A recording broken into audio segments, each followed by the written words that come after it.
घर में भी इस्तेमाल हो रही है, महंगी होती जा रही है। उल्टा इससे कम होना चाहिए था, ये रेट बढ़ गया है।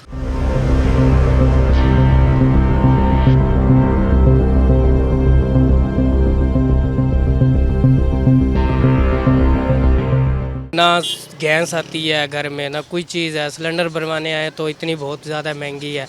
ना घर का राशन पूरा होता है, ना सिलेंडर पूरा करें या घर का राशन पूरा करें हम। अगर पीछे से महंगी नहीं भी होती, ये आगे दुकान वाले एक दूसरे के साथ राब्ते में महंगी कर देते हैं। अब हम सारा दिन रिक्शा चलाते हैं, हमें कुछ भी नहीं बचता।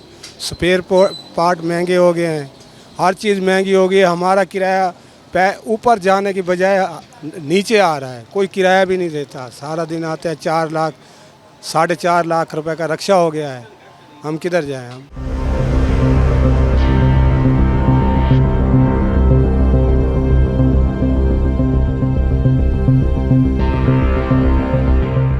कारोबार में बहुत मुश्किल का सामना करना पड़ रहा है। पहले सस्ती थी गैस, पहले अच्छी आमदनी होती थी, अब इतनी महंगी हो चुकी है कि ग्राहक लेने में जो किलो लेता था वो 1 पाव या आधा किलो डलवाने के लिए मजबूर है।